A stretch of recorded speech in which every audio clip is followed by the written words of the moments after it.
grad student at Cal State Fullerton, so I'm a student and an instructor. Yeah, so hometown, raised, everything, Long Beach. I actually went to Cal State Long Beach, so that's like right. But when I graduated, I intentionally graduated within the 3.5 years because I knew that like I wasn't quite sure what I wanted to do after, and I told myself, well, I'm gonna apply to like as many jobs to see I can test out what I want, and if I don't, then I'm gonna go back to grad school because communication studies is really like impacted, and employers also don't know the difference between communications and communication studies, which is heartbreaking. But yeah, so I also worked full-time at Nikki, so they did tuition reimbursement, so I'm like, yeah, I'm for sure taking advantage of this so I can go to grad school. And I wanted to stay home, like close to home, so I can commute. And I also wanted different scenery from Cal State Long Beach just because I am from Long Beach, so I felt like it was like an extension from high school. And I chose Cal State Fullerton because it required me to get out my comfort zone and be around people that obviously I'm not familiar with, and in a new county, not only city but a county that that I'm not from, so requires me to do more mental work for myself. So I feel like that would also influence my studies when I do study.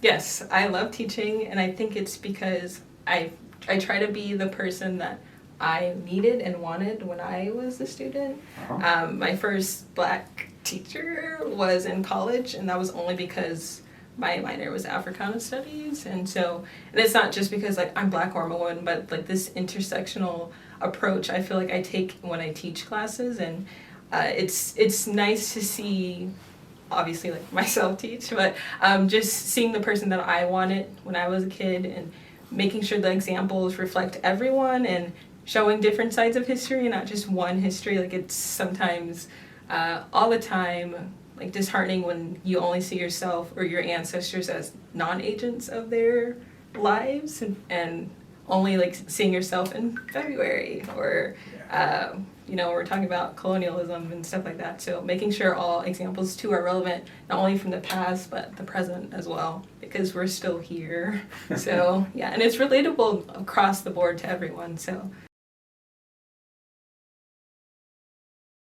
Yes, and I love it because it's like, at first, they are reacting to what I'm saying, because at first I was like, okay, like, don't be shy, like, how do you feel about these examples? And I did a type form at the beginning and saying like, what are you interested in, what type of music, and which really cool, and I didn't think about this, but a lot of the things that they're interested in, I'm interested in, so it's pretty aligned, and it's easier knowing that they're interested in the same things, so it's not me just like talking out the side, just coming up with different things, and it's cool to see them bounce on each other. We were talking about code switching the other day, and it was just really great to see how like some of the experiences I also experienced when I was younger and still to this day, and it's cool to see like, okay, like I was in that position at one point and now I can show them like, okay, this is the scholarship behind what you're feeling, like the cool terms that are placing on what you're feeling. So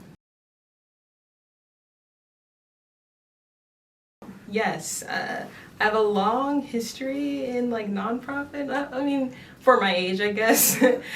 So I started, I guess it should back up from where I started like nonprofit work, but I originally used to work for a nonprofit called Junior High Art Gallery. It's an art gallery, and it's now in Glendale, but it was basically an art space for marginalized people to show their art, because we're not really in art spaces. It's predominantly like not us. And so that was cool. I did social media there, and then after that I moved on to the Long Beach branch of the NAACP, where I served as an assistant to the president, so I got to see the other side of nonprofit work when it comes to like very like social change, and it was pretty cool because this is like a historical organization that I've known to be like from generations, so it was really cool to be part of that. And in between that, I did some non-profit work, but currently I'm at Color Compton, which is an organization in Compton, not Long Beach. And we focus on teaching history, but using art as a tool for history. So in the spring, we teach printmaking and painting. And then in the fall, we teach photography. And so with these programs, we teach the youth on how to do these techniques, but then also how these techniques were used as a form of resistance, and the history behind certain artists that use these techniques. And it's really cool because, one, it's teaching the youth, and I really wish that I had a space like this when I was growing up. So I guess it echoes my last statement that it's like being what I needed when I was younger, and it makes me feel good because I'm putting something into something that I really like, putting energy into something that I really like. And we also teach the community, so and I feel like that aligns with what I'm doing here. So last semester I wrote a paper on the racialization of guerrilla gardening, and I wanted to take what I learned from that paper, from that project, and translate it to my community. So we did a community workshop on, I called it Plants with Peeps, but it was teaching the history behind plants and our affiliation with plants. So plants are used for food, healing, and decorative purposes, right? And also my ancestors were used as tools to, get these plants or certain plants, and some plants like corn, right, for the brown community was taken away from them and seen in a certain light, right, when this is really important. And certain things like that, that's what makes me happy. And Color Compton is literally, if I can summarize it in I can't summarize it in one word, but if I could just give you a final point on Color Compton, literally best thing ever. I wish that there were more spaces like this. When you walk in, you're just we need, why do we have to leave our communities to be part of something like this? So.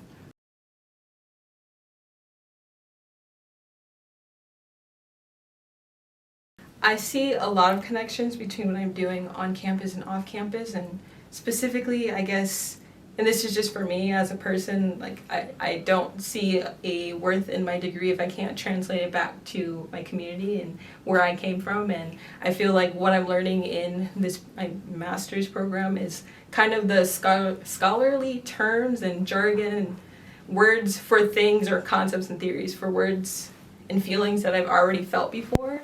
And I couldn't figure out why are things this way, or what is this what I'm feeling, or I noticed that I speak this way in a work setting or in this interview, and then that's code switching, right? And so putting those terms to the things that I've already experienced, and I feel like that's the bulk of the connection between the two, and I aspire to continue to do that, because without that translation, I feel like my degree is not going to be worth anything to me, because that's what I want to do in life.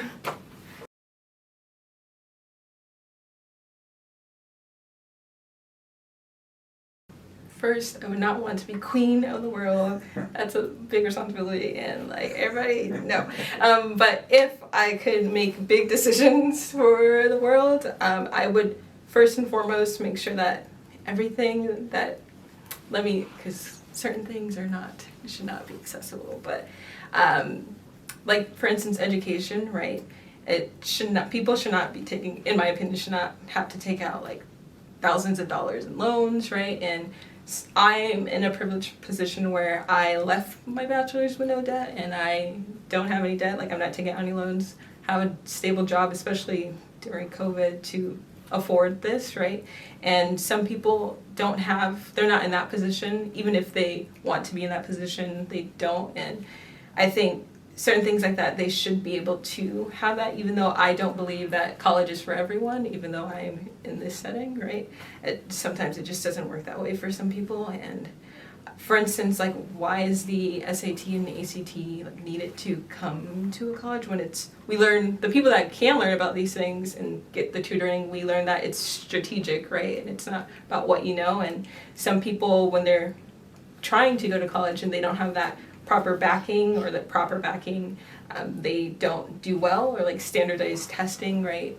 If I come from a family that we use African American vernacular English, right, and I was in the accelerated classes, and doing that switch to not using AAVE was really hard, but having resources and teachers that understand that could help elevate a lot more students in that sense. And being in the accelerated classes, I was one of few that looked like me, and everyone else that looked like me were in like lower programs, and that's upsetting too. And it put me in an in-between, because now when I try to hang out with people that look like me, I'm too white, and then when I am trying to hang out with the people that are in these auxiliary classes, like I'm not good enough. And the bridge here is just having access to certain things that, like education.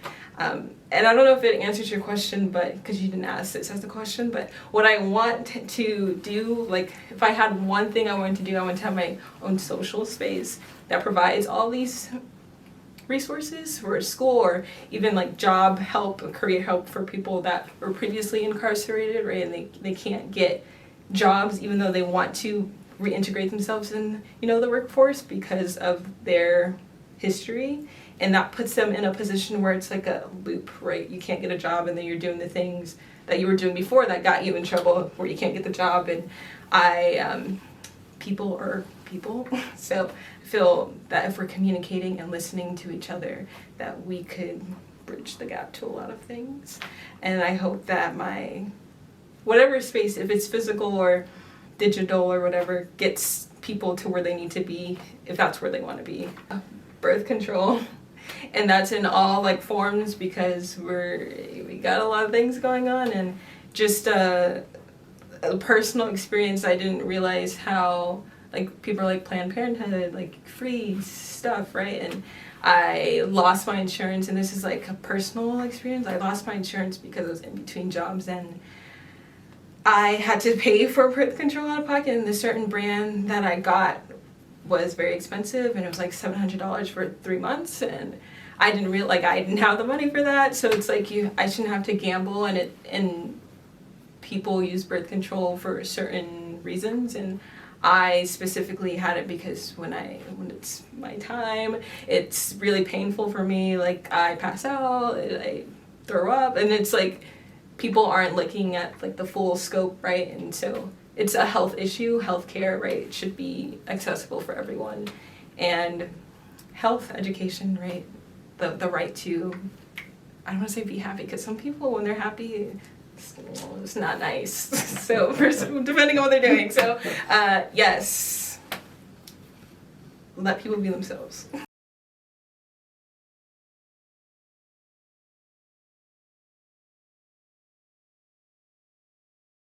I will say that I believe that people should donate to grassroots organizations based on my experience. And if you want to donate, Color Compton. But otherwise, grassroots organizations is where I stand versus like a chapter type thing.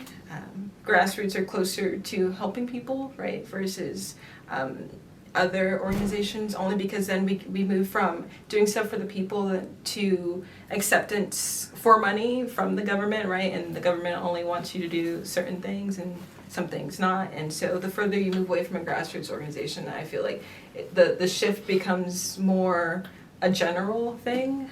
Like I worked for an organization, and my bio and my internship bio was I want to make sure that we bridge the gap in using communications between people of color to make sure that everything's accessible. However, I was told that I had to say all people because white people give us our donations, and if like what's the point then if the whole organization is for, and if people are donating, they should know that, so it shouldn't be a problem. So the further we move, I feel like that's when we start to pivot, and then it becomes more about money versus what you were actually starting the organization for.